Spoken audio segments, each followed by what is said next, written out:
জিলহজের প্রথম 10 দিন বিশ্বনবী রোজা রাখতে বলেছেন। আরাফার ময়দানে যেদিন লাব্বাইক আল্লাহুম্মা লাব্বাইক বলে হাজিরা হজ করে ওই দিন রোজা রাখতে বলেছেন। আশুরার সময় 2টা রোজা রাখতে বলেছেন। বিশ্বনবী রেখেছিলেন একটা রেখেছিলেন আর বলেছিলেন আমি যদি আগামী বছর বাঁচি লা আসুমান্না তাসা, 10 তারিখে তো এবার রাখলাম 10ই মুহররম, আগামী বছর বেঁচে থাকলে 9ই মুহররম রাখবো। কিন্তু এর পরের বছর বিশ্বনবীকে তুলে নিল কে? বিশ্বনবী রাখতে পারে নাই, কিন্তু বিশ্বনবীর চেতনা ছিল রাখার, ঠিক কিনা? বিশ্বনবী এমন নবী যার চেতনাটাও সুন্নাত।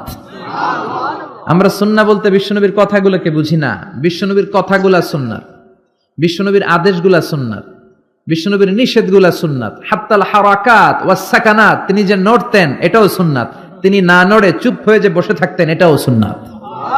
বিশ্বনবী যে ঘুমাতেন ওইটাও সুন্নাত। আল্লাহু আকবার। এজন্য বিশ্বনবীর সুন্নাহর উপর বেশি বেশি আমল করতে হবে। রাজি আছেন? সুন্নাহ আমল করলে বেদাত বিদরিত হবে। আল্লাহ সহিহ সমঝ দান করুক। আমাকে রেখেছেন প্রধান মুহাসসির, মুফাসসির রাখতে পারেন নাই, রেখেছেন মুহাসসির, মিস্টেক হয়ে গিয়েছে। বিশেষ ওয়াইজ কথা বলেছেন হযরত মাওলানা মোহাম্মদ ইলিয়াস ইসলাহি সাহেব। আপনি না? চমৎকার কথা বলেছেন। আপনি সফিউল্লাহ, আদামুস সফিউল্লাহ। এক এক নবীর এক এক টাইটেল দিয়েছে কে? আরো জোরে বলেন। মুসা আলাইহিস সালাম হচ্ছে কালিমুল্লাহ, ইব্রাহিম আলাইহিস সালাম খলিলুল্লাহ, আর বিশ্বনবী হাবিবুল্লাহ। খলিল ও বন্ধু, হাবিব ও বন্ধু। খলিল হচ্ছে এমন বন্ধু যে বন্ধু আল্লাহরে খুশি করার জন্য কাজ করে, আর হাবিব এমন বন্ধু যেই বন্ধুরে খুশি করার জন্য স্বয়ং আল্লাহ কাজ করে। বিশ্বনবী ছিলেন হাবিবুল্লাহ। ইলিয়াস ইসলাহি সাহেব, সফিউল্লাহ মজুমদার সালেহী সাহেব, যারাই কথা বলেছেন, যা বলেছেন আমরা যেন আমল করতে পারি, আল্লাহ তৌফিক দান করুন। আপনারা যারাই এসেছেন, অনেক রাত পর্যন্ত বসে আছেন, সবাইকে শুকরিয়া জানাই, ইন্তেজামিয়া কমিটিকে শুকরিয়া জানাই, প্রশাসনের ভাইদেরকে শুকরিয়া জানাই, যারা চমৎকার পরিবেশে এখানে কথা বলবার সুযোগ করে দিয়েছেন। আসুন আমরা সরাসরি কোরআন থেকে কথা শুনি, কেননা কোরআনের ভেতর থেকে যদি কথা বলা হয় ওই প্রোগ্রামে আল্লাহর রহমত বেশি, বরকত বেশি, আর ওই প্রোগ্রাম থেকে শিক্ষাও বেশি। আজে বাজে কিচ্ছা কাহিনী থেকে কোনো শিক্ষা নাই, আর আজে বাজে কিচ্ছা কাহিনী বলার দিনও শেষ, ঠিক কিনা? মানুষ এখন অনেক সচেতন, যাচাই বাছাই করে কথা শুনে। আপনি একটা কথা বললে এটা আবার গুগলে সার্চ করে যে হুজুর সহি বলল কিনা, না অ্যাটলিস্ট হাসান কিনা, বা অ্যাটলিস্ট দাঈফ হলো একাধিক তুরুক থেকে বর্ণিত হয়ে শক্তিশালী দাঈফ কিনা, নাকি জাল হাদিস মেরে দিছে। এই যাচাই বাছাইয়ের দরকার আছে না নাই? যাচাই বাছাই করতে হবে। আল্লাহ আমাদেরকে সহিহ সমঝ দান করুন। তো আসুন আমরা দেরি না করে সরাসরি কোরআন থেকে কথা শুনি। শুরুতে আমরা আল্লাহ তাআলার দরবারে শুকরিয়া জানাই যে আল্লাহ তাআলা আমাদেরকে এরকম চমৎকার পরিবেশে আসার তৌফিক দিলেন। আল্লাহকে একটা থ্যাঙ্কস দিয়ে আমরা সবাই আওয়াজ করে পড়ছি আলহামদুলিল্লাহ। সবাই পড়েন রব্বানা লাকাল হামদ হামদান কাসীরান তাইয়িবান মুবারাকান ফীহি ইয়া রাব্বি লাকাল হামদু কামা ইয়ানবাগি লিজালালি ওয়াজহিকা ওয়া আযীমি সুলতানিকা লাকাল হামদু বিল ঈমান লাকাল হামদু বিল ইসলাম লাকাল হামদু বিল কোরআন। প্রশংসা করলাম কার? জিকির করলাম কার? আল্লাহর নাম জপতে কেমন লাগে? সবার ভালো লাগে? আসেন সে আল্লাহর নামের বরত্ব ঘোষণা করে আমরা তাকবীর পড়ি। আমি পড়ব লিল্লাহি তাকবীর, আপনারা পড়বেন আল্লাহু আকবার। এই স্বতঃস্ফূর্ত তাকবীরায়ন, তাকবীরের পরপরই আমরা কোরআন থেকে কথা শুনবো। আমি সূরাতুল লুকমান থেকে একটি আয়াত তেলাওয়াত করেছি, দ্বিতীয় রুকুর প্রথম আয়াত, ইনশাআল্লাহুল আজিজ। এই সূরা লুকমানের তাফসীর আজকে আমরা শুনবো, পড়েন ইনশাআল্লাহ। আওয়াজ করে তাকবীর দিবেন। চৌদ্দগ্রামের ভাইয়েরা, সোয়াগাজীর ভাইয়েরা, এই বড় বড় সদর দক্ষিণের ভাইয়েরা, এই এরিয়াতে লোকজন খুবই স্বতঃস্ফূর্ত ভাবে তাফসীরুল কোরআনের প্রোগ্রামে আসে। তাদের স্লোগানের আওয়াজ, তাদের তাকবীরের আওয়াজের মধ্যে একটা ঈমানি জজবা পাওয়া যায়। তো ইনশাআল্লাহ আমরা এখন 3টা তাকবীর দেব, তারপরে সরাসরি কথা শুনবো। আমি পড়ব লিল্লাহি তাকবীর, আপনারা পড়বেন আল্লাহু আকবার। সবাই তাকবীর দেওয়ার জন্য প্রস্তুত তো? দেন তাকবীর দেন। লিল্লাহি তাকবীর, লিল্লাহি তাকবীর, লিল্লাহি তাকবীর। আল্লাহ আমাদের তাকবীরগুলোকে তুমি কবুল করো, আমিন। নাজাতের ওসিলা করো, আমিন। মিজানের পাল্লায় উহুদ পাহাড়ের সমান ভারী করো, আমিন। সূরাতুল লুকমান 21 পারার একটি সূরা, এটি মাক্কি সূরা। এই সূরা আয়াত রয়েছে 34টি। এটি কোরআনের 31তম সূরা। এই সূরায় রুকু আছে 4টি। কয়টি? আমরা আজকে শুনবো দ্বিতীয় রুকু থেকে। কোন রুকু থেকে? পবিত্র আল কোরআন আল কারীমে ব্যক্তির নামে মোট 8 সূরা। কয় সূরা? 6 সূরা 6 জন নবীর নামে, আর 2 সূরা 2 জন ওয়ালির নামে। আমাদের দেশে তো ওলি আল্লাহর অভাব নাই, এদের কারামতের অভাব নাই। কারামাতুল আউলিয়াই হক, ওলিদের কারামত সত্য, এটা আমাদের বিশ্বাস করতে হবে। কিন্তু ব্যাঙের ছাতার মতো যেভাবে অলিয়া উলিয়া গড়ে উঠেছে, এটাও ভালো লক্ষণ নয়। হাক্কানি আউলিয়া একরাম যারা, তাদেরকে আমরা শ্রদ্ধা জানাই, কিন্তু ইসলামকে পুঁজি করে যারা ব্যবসা করেছে তাদের সাথে ইসলামের কোনো সম্পর্ক। এরা কারামত দেখায়, বলে যে আমার পীর ফু দিলে পানিতে আগুন ধরে যায়, এই হয়ে যায়, সেই হয়ে যায়।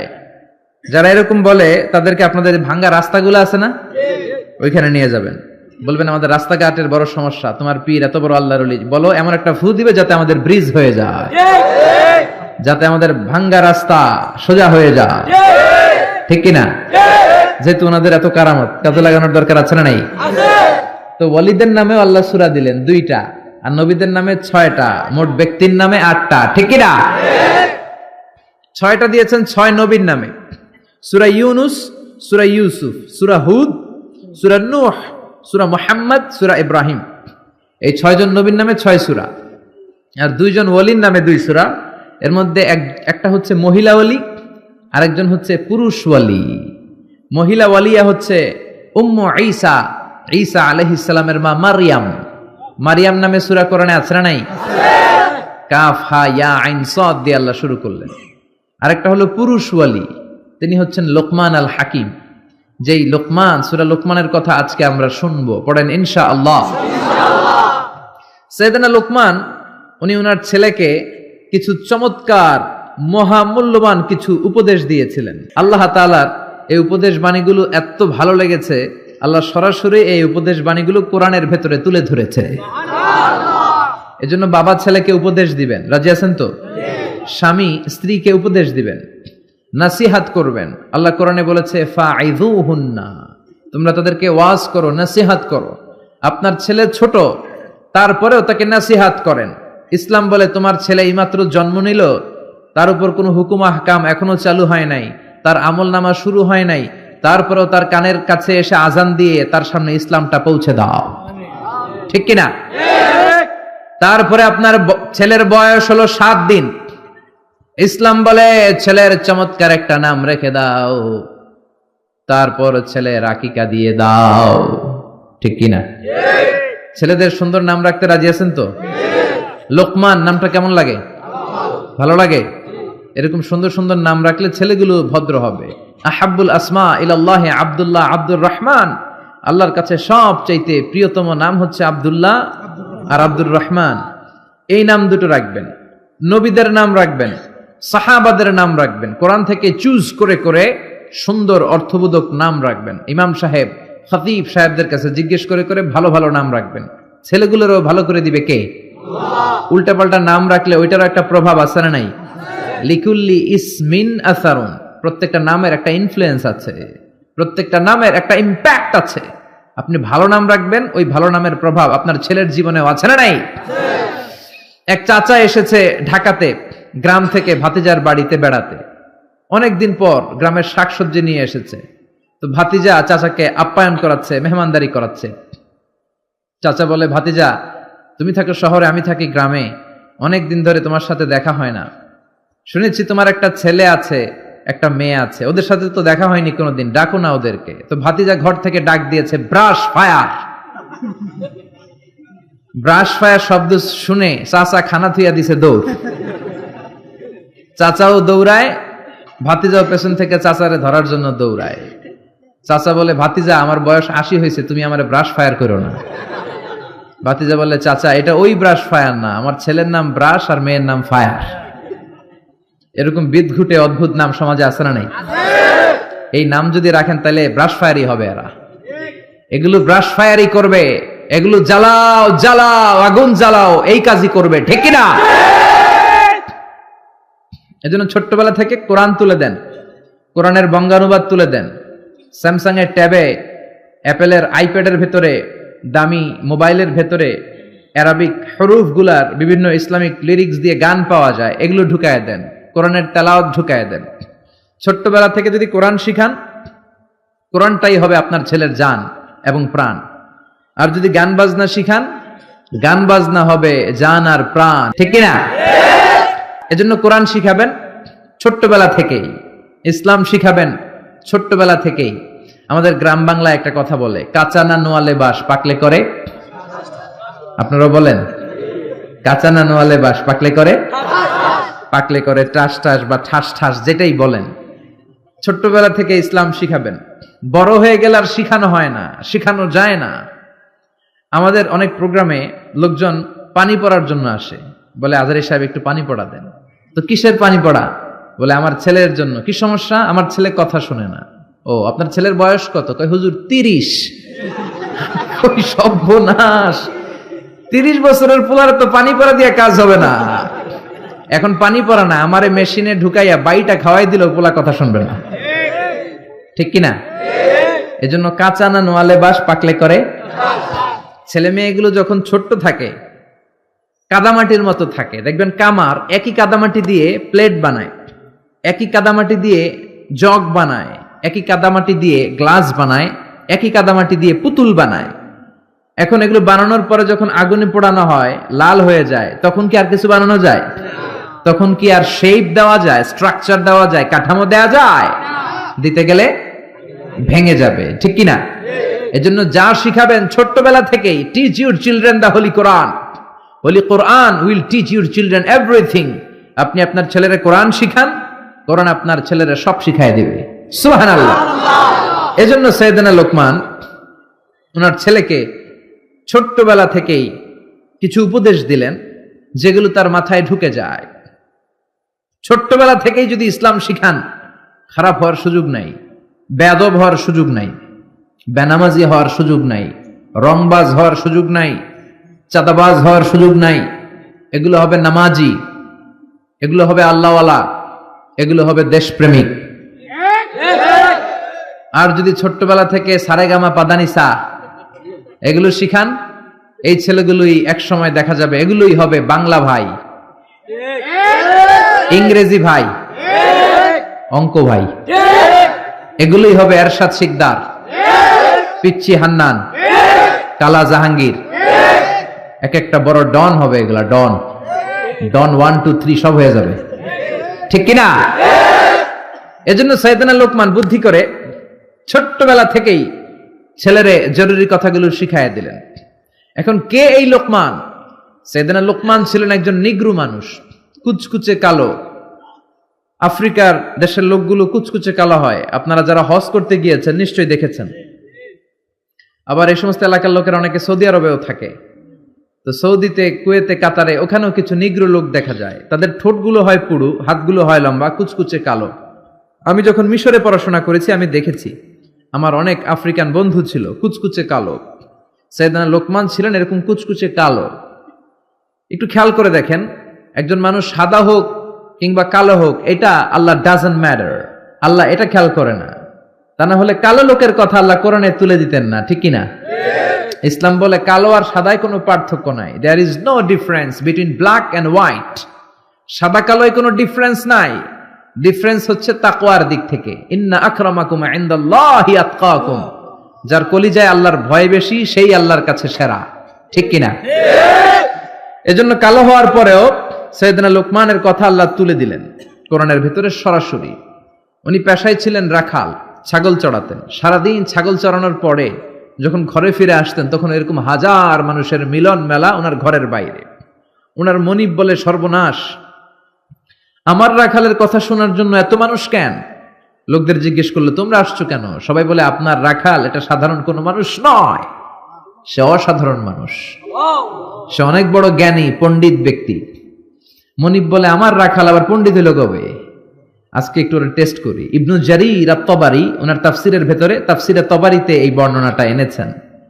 ইবনু জারির আত-তাবারির নাম শুনেছেন?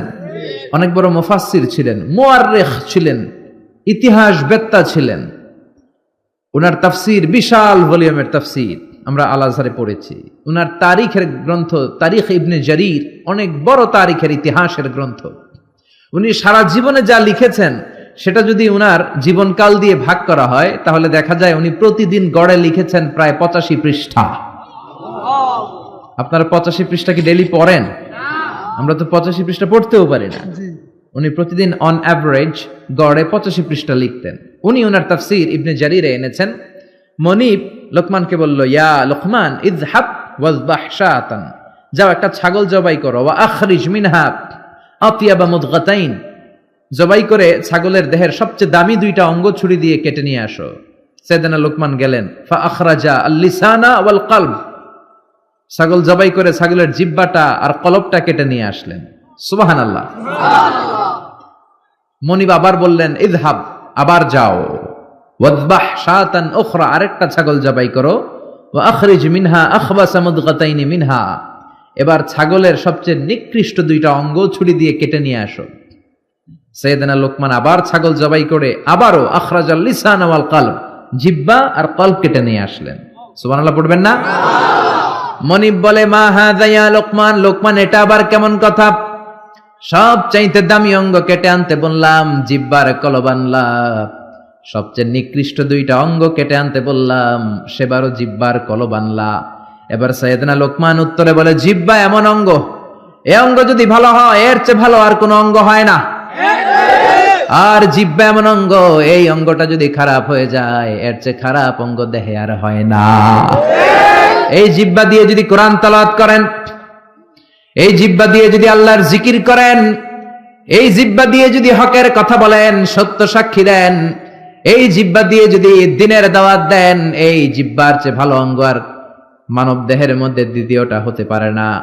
আর এই জিহ্বা দিয়ে যদি মানুষকে আপনি গালি দেন, মুখের কথা দিয়ে যদি কষ্ট দেন, এই জিহ্বা দিয়ে যদি চগলখুরি করেন, গীবত করেন, মানুষের মধ্যে প্যাচ লাগান, সমাজে অশান্তি লাগান, জিহ্বার চেয়ে নিকৃষ্ট না, ঠিক কিনা?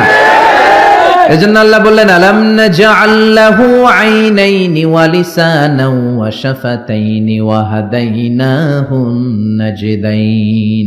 ওরে গোলাম, তোরে কি আমি চোখ দেই নাই? তোরে কি আমি ঠোঁট দেই নাই? তোরে কি আমি জিহ্বা দেই নাই? জিহ্বা দিলেন কে? আল্লাহ। দেহের সবচেয়ে নরম অঙ্গ, জিহ্বার চেয়ে নরম অঙ্গ দেহে আর আছে? একটা চুল পড়লেও টের পাওয়া যায়, পাওয়া যায় না? পাওয়া যায় না? ছোট্টবেলা আমরা বলতাম জিহ্বা হইতো মুসলমান, দাঁত হইলো কাফের।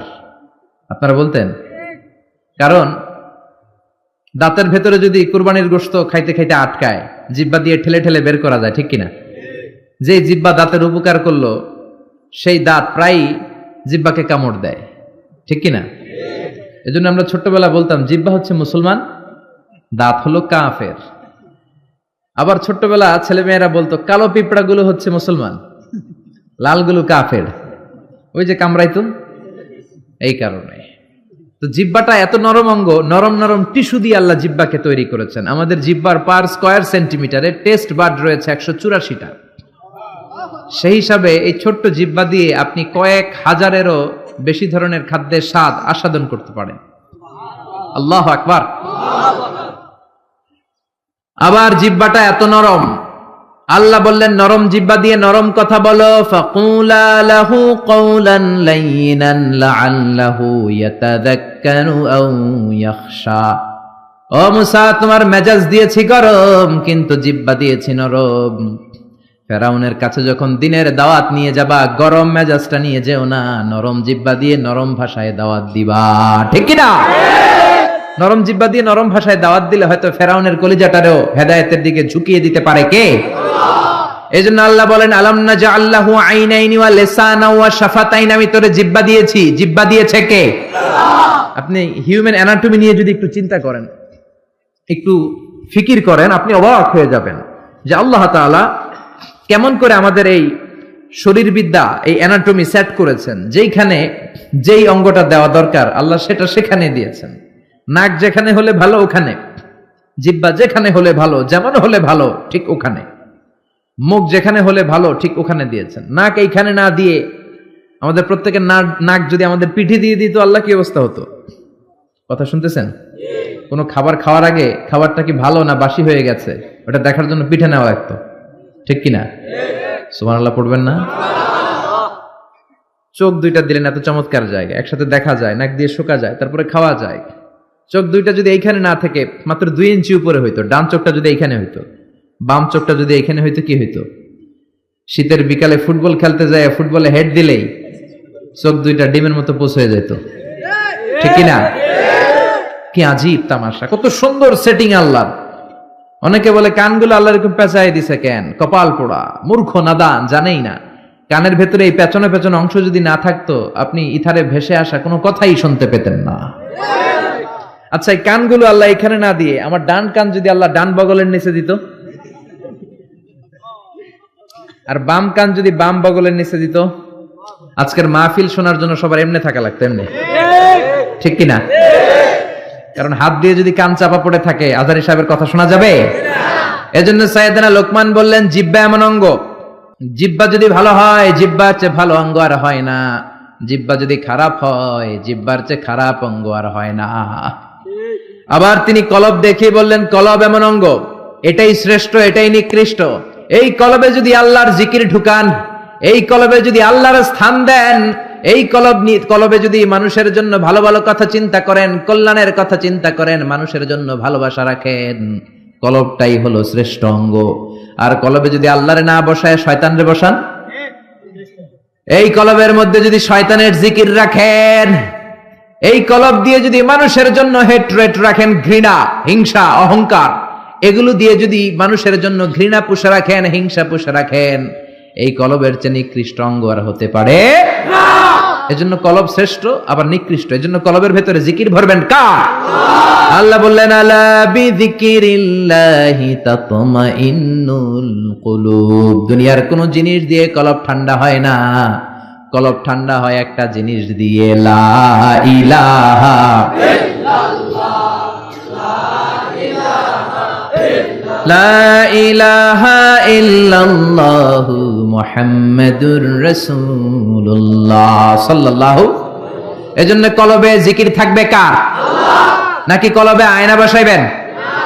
অনেকে আয়না বসাই, কি বসায় না? বলে আয়না বসাইয়া দে মোর কলবের ভিতর বাবারে, বলে বলে। আপনারা বসাবেন না তো? জিকির করবেন কার? আল্লাহ। মনিব বলে, তাই তো আমার এই রাখাল তো যেন তেন কোনো রাখাল নয়, এটা তো অনেক মহাজ্ঞানী রাখাল। মনিব বলে, যা রে লোকমান যা, আর আমার রাখালগিরি করার কোনো দরকার তোর নাই, আজকে থেকে তোরে আমি আজাদ করে দিলাম। তোর হিকমতপূর্ণ কথাগুলো সমাজে ছড়িয়ে দে।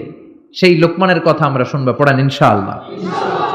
আল্লাহ বললেন, ওয়ালাকাদ আতাইনা লুকমানাল হিকমাতা আনিশকুর লিল্লাহ ওয়া মান ইয়াশকুর ফাইন্নামা ইয়াশকুরু লিনাফসিহি ওয়া মান কাফারা ফাইন্নাল্লাহা গনিয়্যুন হামিদ। আল্লাহু আকবার।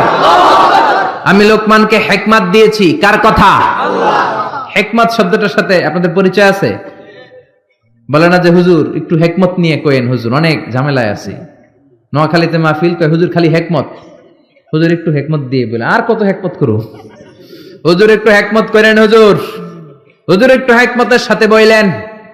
আপনার বলার দরকার নাই, হুজুর হিকমতের সাথেই বলবে, কারণ আল্লাহ দাঈল, আল্লাহকে বলেছে কথা যখন বলবা হিকমতের সাথে দাওয়াত দিবা। উদউ ইলা সাবিলি রাব্বিকা বিল হিকমাতি ওয়াল মাউইযাতিল হাসানাতি ওয়াজাদিলহুম বিল্লাতী হিয়া আহসান।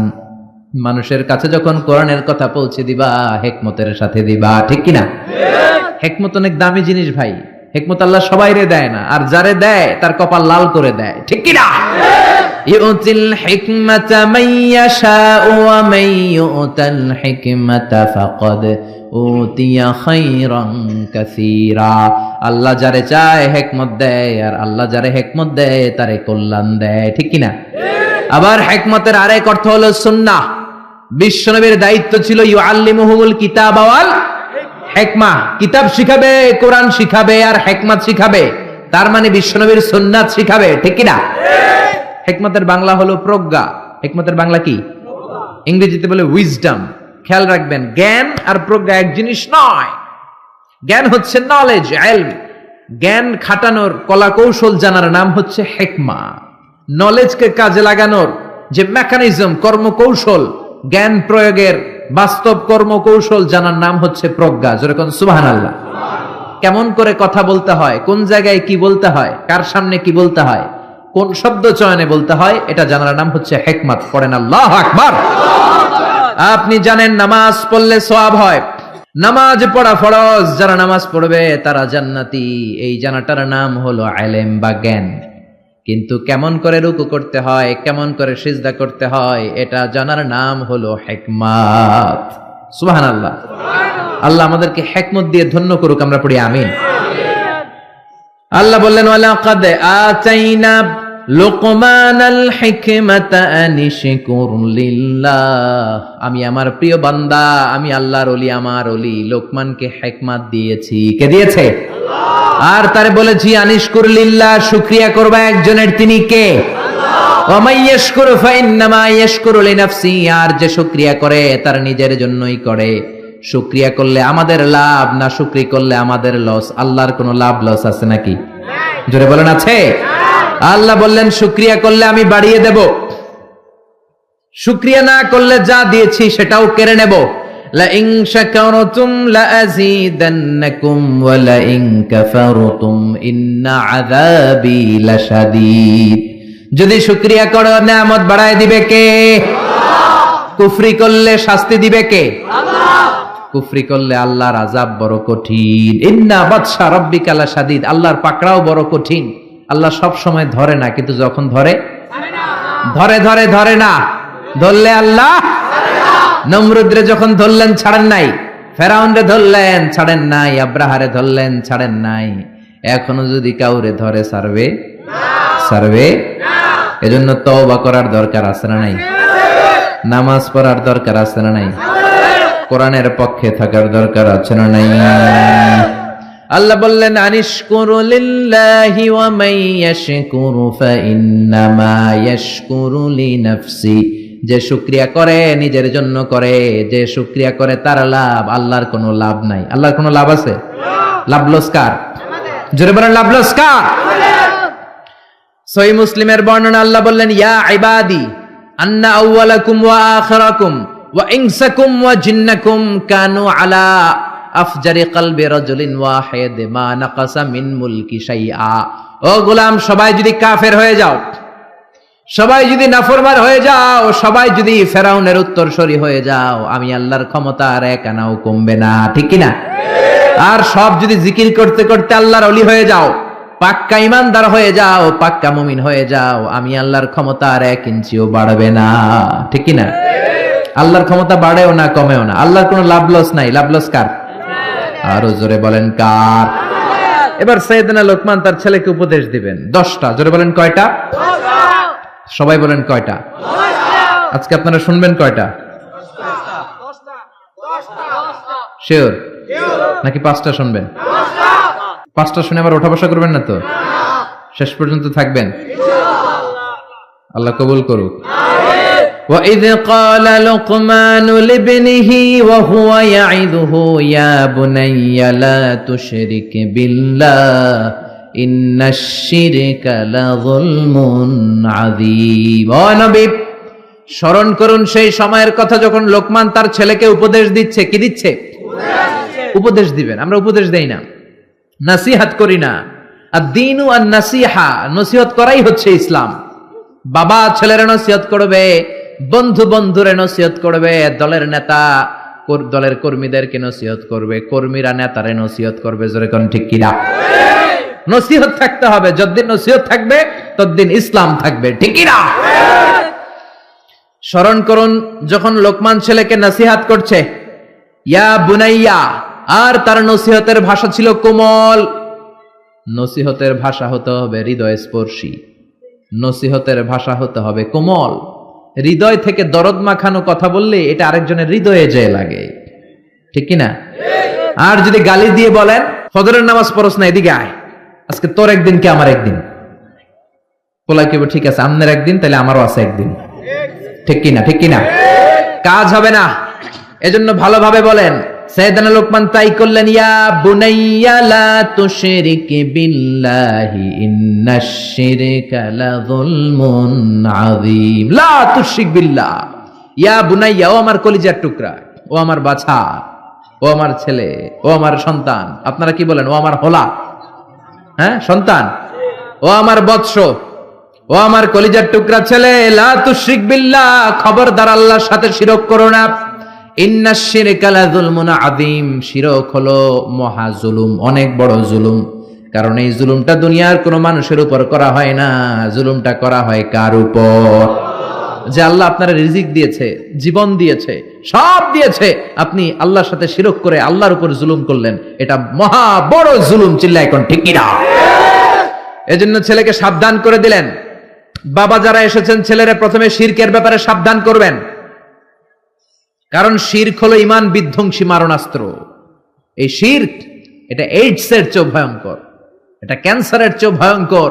ক্যান্সারের অ্যান্সার আছে, শিরকের কোনো অ্যান্সার নাই। এজন্য বিশ্বনবী বলতেন, আখফা মিন দাবিবিন নামাল, পিপিলিকা যেমনি গুটি গুটি পায়ে মিষ্টির বক্সের দিকে এগিয়ে যায়, তেমনি শিরক গুটি গুটি পায়ে তোমার দেহের ভেতরে ভাইরাসের মতন ঢুকে তোমার ঈমানটারে সারখার করে দেয়। এজন্য আমরা যখন নামাজে দাঁড়াই, আল্লাহ বলে নামাজ পরে পড়িস, আগে বল শিরক করস কিনা।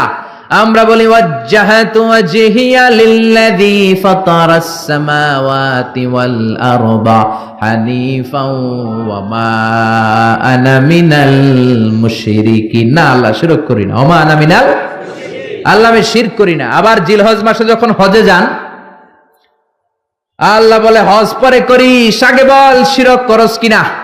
আমরা বলি লাব্বাইক আল্লাহুম্মা লাব্বাইক, লাব্বাইক লা শারীকা লাক লাব্বাইক, আল্লাহ আপনার কোনো শরীক নাই, আমরা শিরক করি না। এজন্য শিরক হলো বড় পাপ, শিরক হলো মহা পাপ, সব পাপের বাপ। এজন্য ছেলের শিরক থেকে বাঁচাইতে হবে, ঠিক কি না?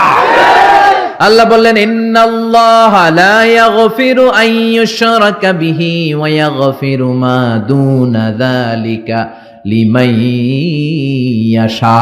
আল্লাহ চাইলে সব গুনাহ মাফ করে দিতে পারেন, শুধুমাত্র শিরকের গুনাহ মাফ করেন না। খবরদার, ক্যান্সারের অ্যান্সার আছে, শিরকের কোনো অ্যান্সার নাই। এজন্য আল্লাহ বললেন হাদিসে কুদসিতে, ইয়া ইবাদি লাউ আতাইতানি বিকরাবিল আরদি খাতায়া, কিয়ামতের দিন পাহাড় পরিমাণ গুনার স্তূপ নিয়ে যদি আমার সামনে আসো, জমিন পরিমাণ গুনাহ নিয়ে যদি আমার সামনে আসো, ওই গুনার মধ্যে যদি কোনো শিরকের গুনাহ না থাকে, আমি পাহাড় পরিমাণ দয়ার ক্ষমা নিয়ে বান্দা তোমার কাছে হাজির হয়ে যাব।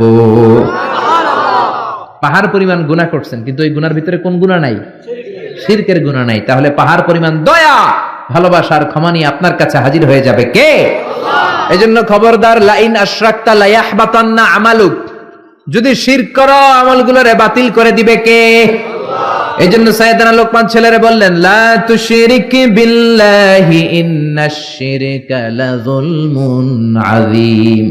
ও আমার ছেলে, খবরদার শিরক করবা না। ছেলে মেয়েরা আজকে যাই বলতে পারবেন? কি বলবেন?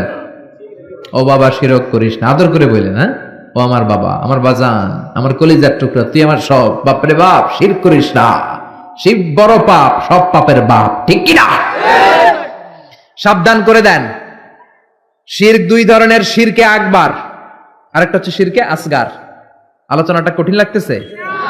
সহজ করে কইতে আমায় কহজে, সহজ করে যায় না কওয়া সহজে। সহজ করে বলার চেষ্টা করতেছি, আপনারা একটু বোঝার চেষ্টা করতে হবে। শিরক দুই ধরনের, শিরকে আকবার, শিরকে আসগার। শিরকে আকবার যদি করেন, আপনি শেষ, আমও শেষ, সালাও শেষ, ঈমান শেষ, মুশরিক হয়ে যাবেন। নতুন করে কালিমা পড়তে হবে মুসলমান হওয়ার জন্য, ঠিক কিনা? এই শিরকে আকবার তিন ধরনের। প্রথমটা হলো আশ-শিরকু ফির রুবুবিয়্যাহ, রবের ব্যাপারে কোনো ছাড় নাই। রব যদি আল্লাহরে না মাইনা আরেকজনরে মানেন, মাইর আছে না নাই? এজন্য কবরের প্রথম প্রশ্ন কি? মার রাব্বুক, তোমার রব কে? আপনাকে বলতে হবে, আল্লাহ আমারে রব। দমে দমে তনু মনে তারি অনুভব, পড়েন আল্লাহ আমারে রব। এজন্য কবরের প্রথম প্রশ্ন, রব, আমাদের রব কে? এ আল্লাহ ছাড়া যদি কাউকে আপনি রবের জায়গায় স্থান দেন, আপনি শিরক করে ফেললেন, ঠিক কিনা? আল্লাহর ক্ষমতার মতো যদি কাউরে মনে করেন, আল্লাহর মতো যদি কাউরে বানান, আল্লাহর আসনে যদি কাউরে বসান, সেটাই শিরক, ঠিক কিনা? 2 নাম্বার হলো শিরক ফিল উবুদিয়্যাহ। বুঝার চেষ্টা করেন, ইবাদতে শিরক। ইবাদত পাওয়ার একমাত্র হকদার কে? মসজিদে যে আমরা সেজদা দেই কারে? এখন আপনি যদি মসজিদেও সেজদা দেন, মাজারে যেও সেজদা দেন, মুমিন না মুশরিক? মুমিন না মুশরিক? মাজারে সেজদা দিবেন? কিন্তু অনেকে মাজারে সেজদা দেয় কি দেয় না? পত্র পত্রিকায়, ফেসবুকে, অনলাইনে ছবিগুলো আছে না নাই? পুরুষের চেয়ে মহিলারা বেশি যায়। গোলাপ শাহ মাজারে তো আপনি অল টাইম 24 আওয়ার্স গেলেই মহিলারা এমনি উল্টে বেড়ে থাকে, সেজদা, জন্মের সেজদা দেয়। কেন সেজদা দিলেন মা? বলে আমার মেয়ে আছে 5টা, আমার ছেলে লাগবে, ছেলে। বাবা আমারে ছেলে দিবে, বাবা আমারে সন্তান দিবে। সন্তান দেয়ার মালিক কে?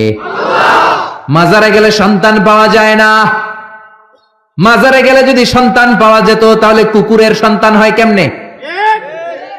কুত্তায় কোন মাজারে গেল? গাভীর সন্তান হয় কিভাবে? ছাগলের বাচ্চা হয় কেমনে? মুরগির বাচ্চা হয় কেমনে? মুরগি কোন মাজারে যায় সিজদা দিছে? কথা কি বুঝতে পারতেছেন? এজন্য আল্লাহ বললেন, ইয়াহাবু লিমান ইয়াশাউ ইনাসা ওয়া ইয়াহাবু লিমান ইয়াশাউ যুকুর আও ইউযাওয়িজুহুম যুকরানা ওয়া ইনাসা ওয়া ইয়াজআলু মান ইয়াশাউ আকীমা ইন্নাহু আলিমুন কাদির। তিনি যারে চান তারে ছেলে দেন, তিনি কে? আল্লাহ। যারে চান তারে মেয়ে দেন, তিনি কে? আল্লাহ। যারে চান ছেলেও দেন মেয়েও দেন, তিনি কে? আল্লাহ। আবার যারে চান তারে ছেলেও দেন না মেয়েও দেন না, তিনি কে? আল্লাহ। এই জন্য ছেলে মেয়ে চাইবেন কার কাছে? আল্লাহ। 3 নম্বরে আশ-শিরক ফিল আসমাই ওয়াস সিফাত। আল্লাহর নাম যদি আপনি কাউরে ডাকেন, আল্লাহর নামে, আপনি দুনিয়াতে আল্লাহ ছাড়া অন্য কাউরে আল্লাহ বলতে পারবেন? পারবেন? আল্লাহর গুণের মতো করে যদি কাউকে ডাকেন, আমরা অনেক বড় আল্লাহর ওলি আব্দুল কাদের জিলানীর নামের আগে আল্লাহর একটা নাম লাগাই, আবার মাইকিং করার সময়ও দেখি ওনার নামের আগে এই নামটা লাগাই কি লাগায় না? কি নাম? কয় গাউসে পাক। গাউসে পাক কে? কথা বলেন, বুঝার চেষ্টা করেন। গাউস মানে সাহায্যকারী। গাউস মানে কি? গাউসুল আযম মানে মহান সাহায্যকারী। তো আপনাকে সাহায্য করতে পারে কে? আল্লাহ। চিল্লায় বলেন কে? আল্লাহ। এজন্য খবরদার, আল্লাহর নামে অন্য কাউরে ডাকা যাবে না। আব্দুল কাদের জিলানী শুধু বড়ই আল্লাহর ওলি ছিলেন না, বড় মুজাহিদ ছিলেন, মুফতাকির বিল্লাহ। ওনার সময়কার বাদশা ওনার বিরুদ্ধে জিহাদ করেছেন, জিহাদ করে কালিমার পতাকা উড়িয়েছেন। মাইনুদ্দিন চিশতি, খাজা মাইনুদ্দিন চিশতির নামে অনেক কথা বলে, কিন্তু উনি বড় মুজাহিদ ছিলেন। পৃথ্বীরাজ, হিন্দুস্তানে পৃথ্বীরাজের সিংহাসনকে উল্টিয়ে ভারতবর্ষে হিন্দুস্তানের মতো জায়গায় তিনি কালিমার পতাকা গেড়েছেন, ঠিক কিনা? কিন্তু তাদের জিহাদের অবদানের কথা বলে না, সমাজ সংস্কারের কথা বলে না, তাদের উল্টা পাল্টা কারামতের কথা বলে লোকজনদেরকে বিভ্রান্ত করে, যেরকম, ঠিক কিনা? এজন্য এই শিরকগুলো করা যাবে না। 2 নাম্বার হচ্ছে শিরকে আসগার, ছোট শিরক। এই ছোট শিরক যদি আপনি করেন, আপনি মুশরিক হবেন না, কিন্তু আপনার কবিরা গুনাহ হবে। কি গুনাহ?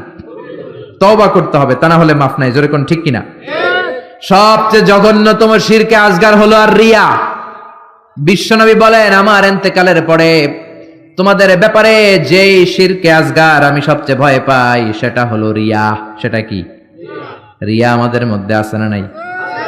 হজ করছে হাজী সাহেব, না করলে বেড়াইছে ইত্তা যায়। তো হজ করছেন আপনি কারে খুশি করার জন্য? জোরে বলেন। তো আপনি আলহাজ না বললে সেতে যান কেন? আলহাজ নামের আগে লাগাবেনই না মিয়া, এটা তো আপনার ইবাদত। তা আলহাজ যদি লাগান, আল মুসল্লি লাগান না কেন? আপনি তো নামাজি, আপনার দরকার আল মুসল্লি, আল মুজাক্কি, আস-সায়েম, আলহাজ কুতুবুদ্দিন মানে নামাজি, সায়েম মানে রোজা পালনকারী, আল মুজাক্কি মানে যাকাত আদায়কারী, আল হাজ মানে হজ পালনকারী, কুতুবুদ্দিন, ঠিক কি না? একটাও লাগাবেন না। হজ করেছেন কারে খুশি করার জন্য? দুনিয়ার কোনো মানুষের শোনানো দরকার নাই যে আমি আলহাজ, ঠিক কিনা? ঠিক কিনা? ঠিক কিনা?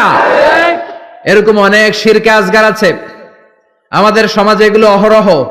বিশ্বনবী বলেছেন, আল হালাফু বিগাইরি ইসমিল্লাহ, আল্লাহ ছাড়া অন্য কারো নামে শপথ করা, কসম করাও শিরকে আসগার। কিন্তু আল্লাহর নাম ছাড়া অন্য নামে কসম আছে না নাই? কয় হুজুর কোরআনের কসম, হুজুর মসজিদের কসম, কাবার কসম, বিদ্যার কসম, মাথার কসম, মায়ের বুকের দুধের কসম। আর কি কি কসম আছে কন্ত? মাটির কসম, কিসের কসম? ছেলের কসম, ছেলের কসম, মেয়ের কসম। আছে না নাই? আছে না নাই? করা যাবে? কসম কাটলে একজনের নামে কাটবেন, তিনি কে? বিষ্ণু বলেছেন, মান কানা হালিফান লা মাহালাতা ফালিয়াহলিফ বিল্লাহ। কোন ঝামেলায় পড়ে কোন বিষয়কে বেশি গুরুত্ব আরোপ করার জন্য, এমফাসাইজ করার জন্য যদি কখনো কসম কাটতে হয়, একজনের নামে কাটবা, তিনি কে? আল্লাহর নামে কসম হবে, আল্লাহ ছাড়া কারো নামে কসম হবে? এরপর বিষ্ণু বললেন, লা তিয়ারাতা ফিল ইসলাম। ইসলামে তিয়ারা বলতে কিছু নাই, সুলক্ষণ, কুলক্ষণ, অপয়া, কুফা বলতে কিছু নাই। কিন্তু আমরা কথায় কথায় বলি তুই কুফা, ঠিক কিনা? খেলার সময় তুই ঢুকলে মাশরাফি আউট হয়ে যায়, তুই ঢুকলে আমার দলের লোকেরা আউট হয়, বলি না? ভুয়া কথা। ও ঢুকলেও আউট হবে, না ঢুকলেও আউট হবে, ঠিক কিনা? নতুন বউ আসছে বাড়িতে, বৌমারে শাশুড়ি বলে, মা একটু চা বানায় খাও। নতুন বৌমা, নতুন বাড়ি, নতুন জায়গা, বুঝে নাই, চা বানাতে যে প্রিস্টিজ ভেঙে ফেলছে। এখনকার বউটা তো ভালো না, এটা তো অপয়া, এটা তো কুলক্ষণে, এটা অমঙ্গলে, বলে না? বলে না? এজন্য খবরদার, এগুলো বলা যাবে। মুসলমান বিশ্বাস করে ওয়াল কদর, তাকদীরের উপর, খাইরিহি ওয়া শাররিহি মিনাল্লাহ, ভালো হোক মন্দ হোক একজন করতে পারে, তিনি কে? এরপরে ইতিয়ানুল আররাফিন, গণকের কাছে যাওয়া। গণক বাবারা আছে না নাই? গণকদের কাছে যাওয়া যাবে না। কেউ যদি গণকের কাছে যায়, যে যদি কিছু জিজ্ঞেস করে, ওই জিজ্ঞেসকারীর 40 দিনের নামাজ গুলারে বাতিল করে দিবে কে? শুধু জিজ্ঞেস করছেন, যে জিজ্ঞেস করছেন যে আমার একটা সমস্যা, এটা কি হইতে পারে? গণক তো কোনো ভবিষ্যৎ বলতে পারে না, ভবিষ্যৎ বলতে পারে একজন, তিনি কে?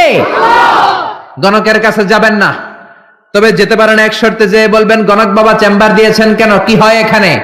গণক বলবে, আমি সব জানি, আমি ভবিষ্যৎ বলে দিতে পারি, ভবিষ্যতে কি হবে আমি সব জানি। তখনই দিবেন 20 কেজি ওজনের এক থাপ্পড়। থাপ্পড় দিলে যদি সে চটে যায়, রেগে যায়, বলবেন, আপনি তো ভবিষ্যৎ জানেন, আমি যে এসে থাপ্পড় দিব তাও তো জানেন, জানি না সে না কেন থাপ্পড়টা খেলেন, কেন দৌড় দিলেন না, ঠিক কিনা? এভাবে গণকদেরকে সাইজ করার দরকার আছে না নাই? বসুন্ধরাতে একটা আছে লিটন দেওয়ান, আছে না? তুলা রাশি, বৃষ রাশি, কর্কট রাশি, সিংহ রাশি, সিংহ রাশি, এরপরে কন্যা রাশি, এরপরে উল্লুক রাশি, ভাল্লুক রাশি, কুত্তা রাশি, বিলাই রাশি, আছে না নাই? আছে না নাই? তারপরে হাতের রেখা দেখে কথা বলে, হাতের রেখায় সব আছে। আপনি যাবেন, ম্যাগনিফাইং গ্লাস ইউজ করে ওরা, মানে ছোট জিনিসকে বড় দেখা যায়, এরকম গ্লাস নিয়ে এক চোখ বন্ধ করে ভেবে দেখবে, আর বলবে তোমার হাতের রেখা অনেক ভালো, তুমি সদর দক্ষিণের পোলা, তোমার কপাল ভালো, এই রেখাটা যদি এই দিক দিয়ে ওদিকে যায়, তুমি কিছুদিনের মধ্যে ইনশাল্লাহ সৌদি আরব, তারপরে কয়েকদিনের মধ্যে বিয়ে করতেছো, অনেক টাকার মালিক হবা, তুমি অনেক বড় নেতা হবা, দেদারসে অনেক কিছু শোনায় দিবে আপনারে। আসলে সে কিচ্ছুই জানে না, জানে একজন, তিনি কে? তারপরে কাইতন বাঁধে, ছোট্ট ছেলে মেয়েদের কোমরের মধ্যে কাইতন বাঁধে না? আপনাদের এলাকায় বাঁধে? তাবিজ ঝুলা, এতগুলা করে তাবিজ, গলা এতটি, হাতে এতটি, এদিকে এতটি, আবার কোমরে এতটি। তাবিজের ভারেই তো পোলায় অসুস্থ হয়ে যাবে, সুস্থ হবে কি করে? বিশ্বনবী তাবিজ ঝুলান নাই, বিশ্বনবী ঝাড়ফুঁক করতেন, রুকিয়া, ঝাড়ফুঁক করবেন। বিশ্বনবী হাসান হুসাইনকে ঝাড়ফুঁক করতেন। বুখারীর বর্ণনা, আউযু বিল্লাহি আউযু বিকালিমাতিল্লাহি তাম্মাহ মিন কুল্লি শাইতানিন ওয়া হাম্মাহ ওয়া মিন কুল্লি আইনিন লাম্মাহ, এই দোয়াটা পড়ে বিশ্বনবী হাসান হুসাইনকে ফু দিতেন। বিশ্বনবী তাবিজ দেখলে ছিঁড়ে ফেলতেন, সাহাবারা তাবিজ দেখলে ছিঁড়তেন, আর আমরা তাবিজ ঝুলাই। তাবিজ আপনার কিচ্ছু করতে পারে না, করতে পারে কে? কোরআনের আয়াত দিয়ে তাবিজ দেয়া যাবে কিনা এটা একটা ইখতিলাফি মাসালা, কিন্তু নিরাপদ হচ্ছে আপনি তাবিজের কাছেই যাবেন না, আপনি ঝাড়ফুঁক করবেন। আপনারা রাত্রেবেলা জিনে ধরে যাতে আপনি সূরা ফালাক, সূরা নাস করে ফু দেন, আয়াতুল কুরসি পড়ে ফু দেন, জিনের বাদশাও দিবে দৌড়, ঠিক কিনা? এজন্য আয়াতুল কুরসি পড়বেন, সূরা ফালাক, নাস পড়বেন। লাবিদ ইবনুল আসাম, ইহুদিদের মিত্র, বিশ্বনবীকে ব্ল্যাক ম্যাজিক করলো। 4 মাস বিশ্বনবী অসুস্থ, নড়তে চড়তে পারে না। বিশ্বনবী 4 মাসে তাবিজ ঝুলায় নাই। 4 মাস পরে সাইয়েদনা জিব্রাইল সূরা ফালাক, সূরা নাস নিয়ে নাজিল হয়ে যায়। 2 সূরার মধ্যে 11টা আয়াত। বিশ্বনবীর নিয়ে একটা কুয়ার কাছে যে সাইয়েদনা জিব্রাইল বললেন, ও নবী, কুয়ার ঢাকনা তোলেন, দেখবেন একটা চিরুনি আছে, ওই চিরুনির ভিতরে বিষ্ণুনবী দাড়ি আর চুল নিয়ে এই লাবিদ ইবনুল আসাম ইহুদিদের মিত্র 11টা গেট মেরেছে। কয়টা? বিশ্বনবীর বললেন, ও নবী, একটা করে গেট খোলেন আর পড়েন কুল আউযু বিরাব্বিল ফালাক। একটা করে আয়াত পড়েন, আপনারা সুস্থ করে দিবে কে? আল্লাহ। এজন্য সূরা ফালাক, সূরা নাস পড়ে ফু দিবেন। জিন ভূতের অশরীরী কোনো আত্মা যদি আপনার উপর আসর করে, আসর মুক্ত করে দিবে কে? আল্লাহ। এরপরে হাতের মধ্যে আজমির শরীফের সুতা বাঁধে, সাদা আর লাল কালারের, দেখছেন? আপনাদের এলাকায় তো নাই না? আছে আছে আছে। খবরদার, যুবকেরা যদি হাতে থাকে ছেড়ে ফেলো। এটার উপর তাওয়াক্কুল করবা না, তাওয়াক্কুল করবা কার উপরে? পরীক্ষার রাতে দেখলাম এক ছেলে আজমির শরীফের সুতা নিয়ে ঘুরে, কিরে পরস না কেন? কই যে সুতা আছে, সুতা আমার এ প্লাস কে ঠেকাইবো, কে ঠেকাইবো? এই যে সুতা দিয়ে এ প্লাস পামো। সুতা এ প্লাস দিবে? আপনাকে পড়তে হবে, প্রিপারেশন নিতে হবে, আর তাওয়াক্কুল করতে হবে একজনের উপর। তিনি কে? আরো জোরে বলেন, তিনি কে? এজন্য এগুলোর উপর কোনো বিশ্বাস নাই। রাশিফল বিশ্বাস করা যাবে না, গণক বাবার উপর বিশ্বাস করা যাবে না, হাতের রেখার উপর বিশ্বাস করা যাবে না, কারণ হাতের রেখার মধ্যে কোনো ভাগ্য থাকে না। ভাগ্য তো তারও থাকে যার হাত থাকে না। হাত নাই পা নাই এরকম বিকলাঙ্গ মানুষ পৃথিবীতে আছে না নাই? তো যে লোকটা হাত ছাড়া জন্মালো, ওর ভাগ্য আছে না? সুবহানাল্লাহ পড়েন। একটু চিন্তা করলেই আপনি সব টের পাবেন। এরপরে খবরদার, ইঁদুরের কাছে দাঁত চাওয়া যাবে না। নাকি চাইবেন? এলাকায় আছে দাঁত পড়ে গেলে ইন্দুরের গর্ত খুঁজে, যে বলে, ইন্দুর মামা, আম্মাই কইছে আমনে নাকি আমার বড় মামা, আমার মোটা দাঁত নিয়ে আপনার চিকন দাঁত দেন। মানুষের রুচি কত নিচের দিকে নামলে আশরাফুল মাখলুকাত হয়ে ইঁদুরের গর্তের কাছে যে দাঁত চায়। ও মিয়া, দাঁত নেয় কে? দাঁত দেয় কে? এজন্য চাইবেন কার কাছে? এরপরে দেখবেন ট্রাকের পিছনে পুরান জুতা আছে না নাই? আমি তো বিভিন্ন জায়গায় রাতে রাতে ঘুরি, প্রায় দেখি লরি ট্রাক গুলোর নিচে, পুরাতন যে বাসগুলো আছে এগুলোর নিচে সিরা জুতা। কেন? বাসওয়ালারা বলে, হুজুর বদ নজর থেকে বাঁচার জন্য, হুজুর মুখ লাগে, মুখ লাগে। তো কি হয়েছে? কয় পুরান জুতা ঝুলাইলাম, যেটা মুখ লাগাইছে ওর গালে যায় আমার সিরা জুতা যায় পড়ছে। পড়ছে পড়ছে না। তো আপনি আপনার ট্রাক বাঁচানোর জন্য আপনি তাওয়াক্কুল করলেন সিরা জুতার উপর। আপনার ট্রাক বাঁচবে কেমনে? এটা তো রাস্তায় আপনি অ্যাক্সিডেন্ট করে মরবেন, এমনি তো আপনি মরবেন। ঠিক কি না? তাওয়াক্কুল হবে একজনের উপর, তিনি কে? আল্লাহ। তারপর অনেক ড্রাইভাররা মাজার দেখলে গাড়ি স্লো করে, আছে না নাই? কেন স্লো করলা? কয় হুজুর বাবা অনেক গরম, গরম বাবা, জোরে চালাইলে আমার গাড়ি উল্টায় দিব, আপনি মইরা যাবেন। তো মাজারে যে শুয়ে থাকে সে যদি গাড়ি উল্টায় দেয়, সে যদি দুর্ঘটনার কারণ হয়, সে যদি মানুষ মারে, ওটা কি বাবা নাকি ডাকাত? ওটা কি বাবা না সন্ত্রাস? এজন্য এগুলোতে বিশ্বাস করা যাবে না। বাচ্চাদের কপালে টিপ দেয় কেন? বদনজর থেকে বাঁচবে না। বাচ্চাকে ঘর থেকে বের করার আগে সূরা ফালাক সূরা নাস পড়ে ফু দিবেন, আয়াতুল কুরসি পড়ে ফু দিবেন। বদনজর থেকে বাঁচাবে কে? আল্লাহ। কালো টিপ দিবেন না তো? অবাক করা কাণ্ড, আমি আমার বাসার একটা অনেক পুরাতন অ্যালবাম ঘাটতে ঘাটতে দেখি আমার 7-8 বছরের বা 6-7 বছরের একটা ছবি, আমার কপালের এদিকে এরকম কালো টিপ দেওয়া। আম্মারে ধরলাম, ঘটনা কি, কালো টিপ দিছো কেন? কয় তোর নানি কইছে। নানিরে ধরলাম, ও নানি তুমি এই কথা কইছো কেন? কয় তোর বড় আম্মা কইছে। বড় আম্মা মইরা গেছে, আর খুঁজা পাই না। বড় আম্মা বেঁচে নাই, আল্লাহ ওনারা জান্নাত নসিব করুক। তো আগে এই যে নানি, বড় মা, দাদি এরা যা বলতো এটাই ছিল রেফারেন্স। এখন আমরা কোরআন থেকে শুনি, কোরআন থেকে মানি, ঠিক কিনা? এরপরে বলে পরীক্ষার দিন সকালে ডিম খাওয়া যাবে না। তার মানে একবার 100-এ কমন পড়ছে ওনাদের।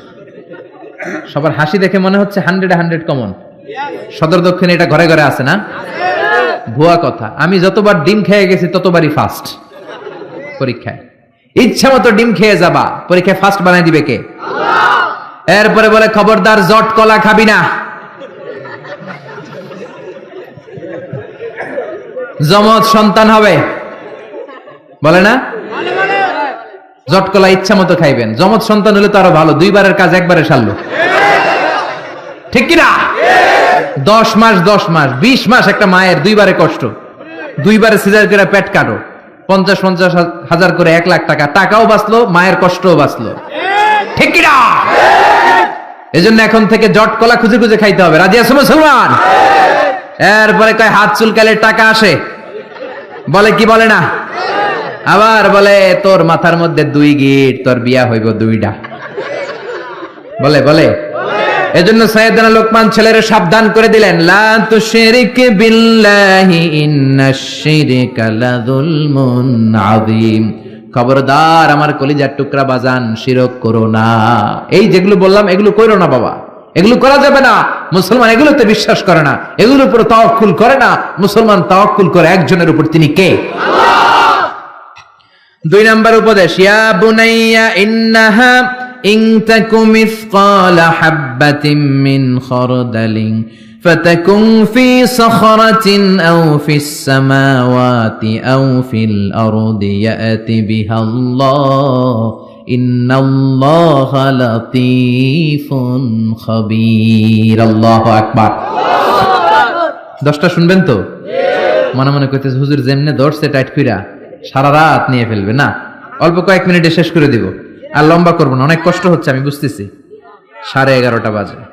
2 নাম্বার উপদেশ, ইয়া বুনাইয়া, ও আমার সন্তান, তুমি যদি সামান্য কোনো ভালো কাজ করো কিংবা যাররা পরিমাণ পাপ কাজ করো, এটা আকাশে উঠে করো কিংবা পাহাড়ে ঢুকে করো কিংবা জমিনের ভেতরে লুকিয়ে করো, কেউ দেখে নাই, দেখেছে কে?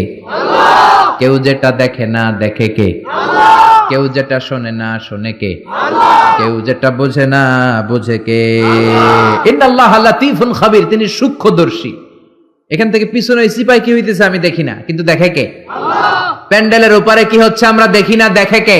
আল্লাহ। বাংলাদেশের ওই প্রান্তে রোহিঙ্গাদের সাথে কি আচরণ হচ্ছে কেউ দেখে না, দেখে কে? আল্লাহ। ছেলেরে এই ব্যাপারে সচেতন করে দিলেন। ছেলেরে প্রথমে বললেন, বাবা খবরদার শিরক করিস না।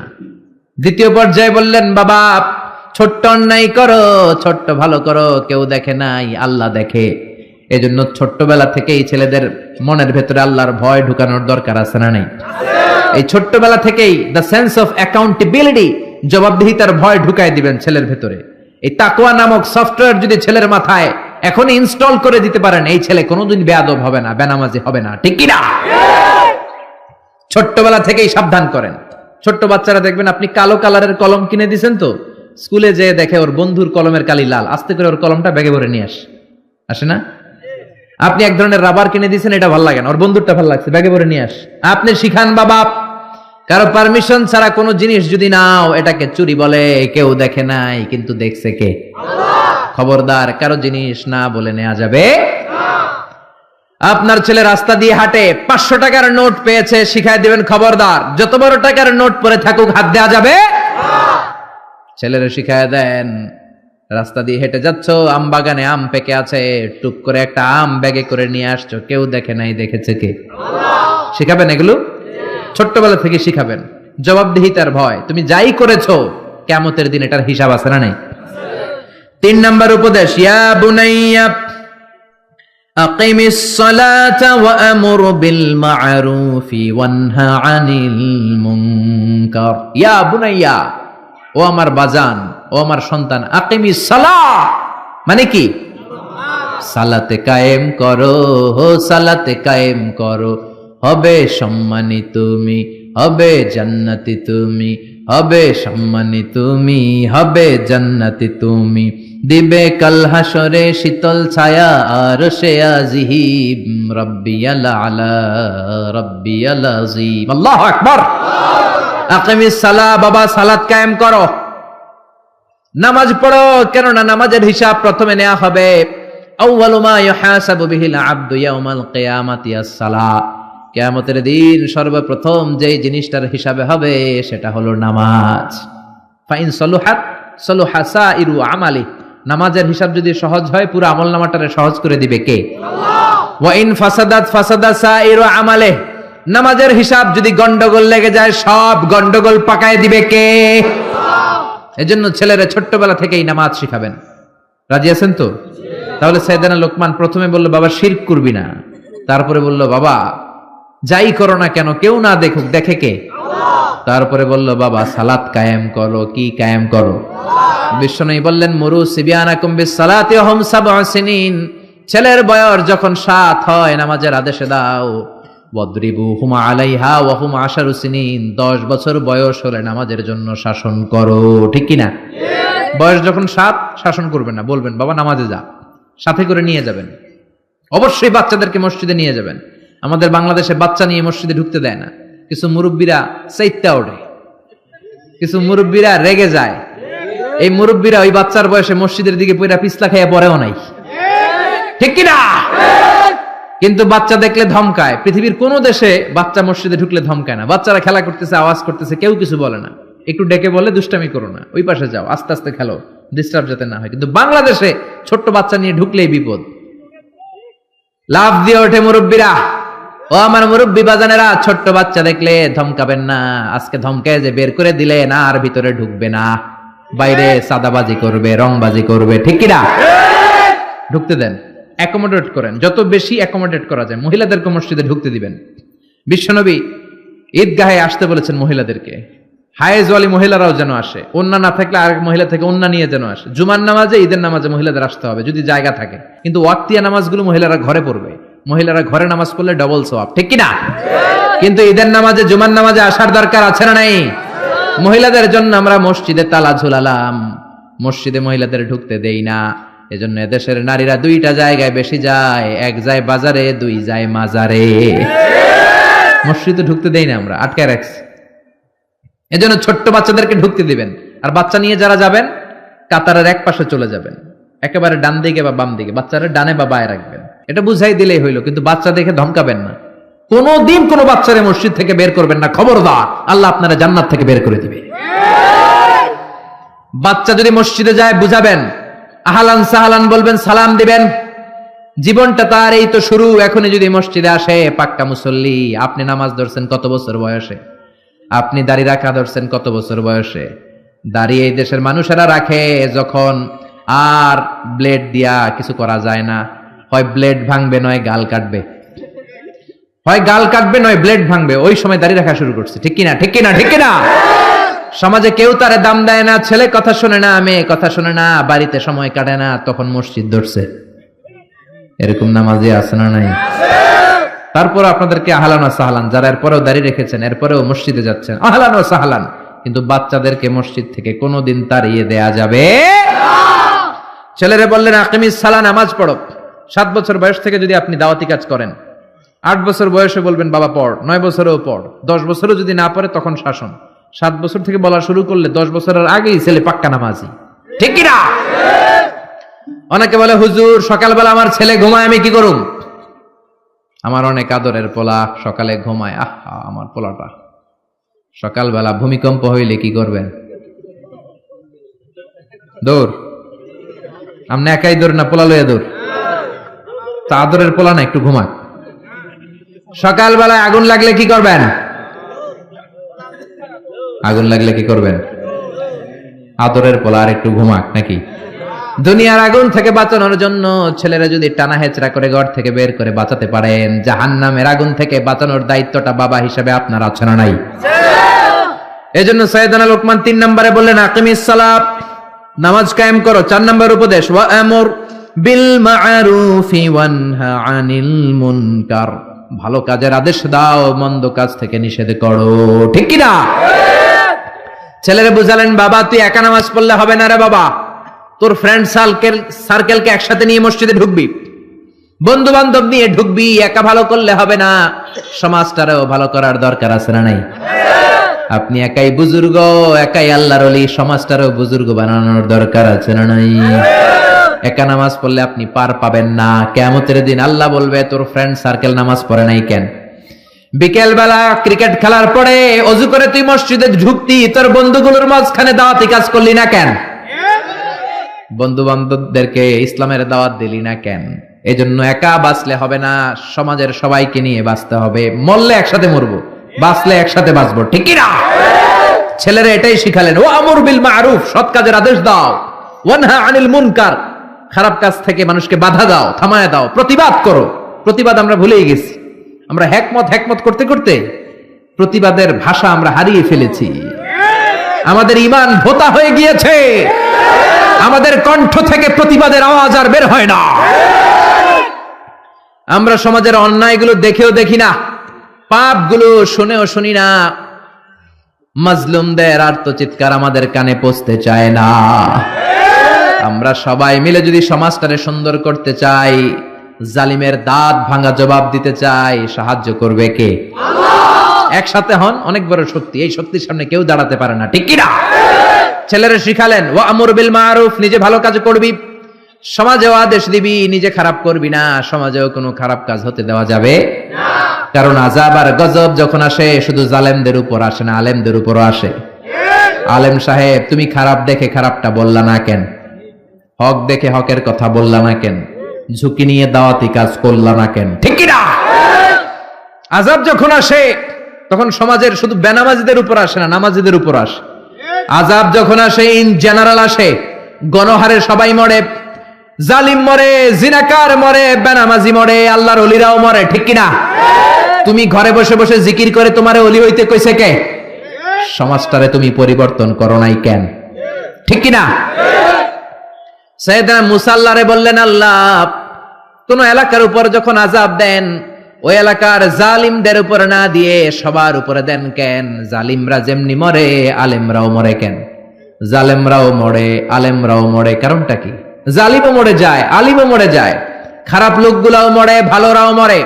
খারাপরা মরে বুঝলাম, ভালোরা মরে কেন? ভালোরা মরে কেন? ভালোদের উপর আযাব দাও কেন? আল্লাহ বলে, মুসা কিছুক্ষণ পরে তুমি নিজেই প্রশ্নের উত্তর পেয়ে যাবা। সাইয়েদনা মুসা আলাইহিস সালাম হাঁটতে লাগলেন। হাঁটতে হাঁটতে মরুভূমির মাঝখানে একটা গাছ পেয়ে বিশ্রাম নিচ্ছেন। বিশ্রামের এক পর্যায়ে ঘুমিয়ে গেলেন, প্রচন্ড ঘুম। ওই গাছের নিচে ছিল বিষ পিঁপড়ার বাসা। কিসের বাসা? আছে? কামড় দিলে খুব আরাম লাগে না? হ্যাঁ, বিষ ব্যথা লাগে। তিনটা পিঁপড়া সাইয়েদনা মুসা আলাইহিস সালামের পায়ে কামড়াতে শুরু করলো। পিঁপড়ার কামড় খেয়ে সাইয়েদনা মুসা আলাইহিস সালাম ঘুম থেকে জেগে গেলেন। ঘুম ভেঙে গেল। এই নবীর মেজাজ নরম না গরম? বেশি না কম? খুব রাগী নবী ছিলেন, মেজাজ ওয়ালা নবী। উঠে দেখে তিনটা বিষ পিঁপড়া কামড়ায়, আশেপাশে বিষ পিঁপড়ার বাসা। রাগের চোটে খরমের জুতা পরে পা দিয়ে ডলে ডলে পিঁপড়ার বাসা নাস্তানাবুদ করে দিলেন, ভেঙে সারখারে করে দিলেন। পা দিয়ে ডলে ডলে সবগুলো পিঁপড়া মেরে ফেললেন। আল্লাহ ডেকে বললেন, ও মুসা, কামড় দিছিল কয়টা? মারছো কয়টা? মারছো কয়টা? মারার দরকার ছিল তিনটা, সবগুলারে মারলা কেন? মুসারে, আমি যখন আযাব দেই, আমি যখন গজব দেই, আমি যখন ধ্বংসলীলা করি, তখন সমাজের শুধু জালেমদের উপরে করি না, আলেমদের উপরও করি, ঠিক কিনা? কারণ আলেম সমাজগুলারে বাঁচাই নাই কেন? আল্লাহর ওলিরা সমাজটারে সংস্কার করে নাই কেন? কোরআন যারা জানে, যারা জানে না তাদের কাছে পৌঁছায় নাই কেন? ঠিক কিনা? এজন্য ছেলেরে বললেন, ওয়া'মুরু বিল মা'রুফি ওয়ানহা আনিল মুনকার, নিজেও ভালো করো, সমাজটারেও ভালো করো। ওয়াসবির আলা মা আসাবাক, তারপরে বিপদে ধৈর্য ধরো। ইন্না যালিকা মিন আজমিল উমুর, এটাই প্রত্যয়ী মুমিনের কাজ। ছেলেরে বুঝালেন, বাবা তুই যদি নামাজি হোস, তুই যদি হকের পথে দাওয়াত দিস আর অন্যায়ের প্রতিবাদ করিস, বাতিলের তীর তোর বুককে ঝাঁঝরা করে দিবে। বাতিল তোর উপর রক্ত চক্ষু ফেলবে, চোখ গরম করবে, জেলে ঢুকাবে, জরিমানা দিবে, অত্যাচারের স্টিম রোলার তোর উপরে নেমে আসবে। কেউ যদি নামাজি হয়, কেউ যদি সৎ কাজের আদেশ দেয়, সমাজে অন্যায়ের বিরুদ্ধে যদি সোচ্চার হয়, তার বিরুদ্ধে বাম আর রামপন্থীরা আছে না নাই? ছেলেরা আগে থেকে সাহস যোগাচ্ছে সাইয়েদনা লোকমান, তুমি যদি নামাজি হও, সৎ কাজের আদেশ দাও, অসৎ কাজ থেকে নিষেধ করো। বাবা মনে করো না তোমারে কেউ ফুলের বিছানা দিয়ে তাকবীর দিবে। তোমাকে তোমার এলাকা ছেড়ে অন্য এলাকাতেও থাকা লাগতে পারে, যেরকম, ঠিক কিনা? ছেলেকে সাহস যোগাচ্ছেন, ওয়াসবির আলা মা সাবাক, নামাজ যদি কায়েম করো, হকের কথা বলো, অন্যায়ের যদি প্রতিবাদ করো, তোমার উপর আযাব আর গজব আসবে, জুলুম আসবে, কিন্তু ওই জুলুমে বিন্দু মাত্র বিচলিত হওয়া যাবে না, সবর ইখতিয়ার করতে হবে, ঠিক কিনা? এজন্য সবর ইখতিয়ার করার দরকার আছে না নাই? আরো জোরে বলেন। বিপদ আপদ নবীদের জামানায়ও ছিল, সাহাবাদের জামানায়ও ছিল, আজও আছে, কিয়ামত পর্যন্ত থাকবে। জোরে বলেন, ঠিক কিনা? কিয়ামত পর্যন্ত থাকবে। বিশ্বনবী শিয়াবে আবি তালেবে 3 বছর জেল খাটেন কি খাটেন নাই?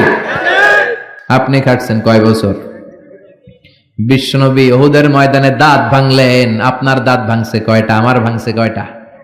বিশ্বনবী তায়েফের ময়দানে রক্ত ঝরালেন, আমি ঝরালাম কয় ছটাক?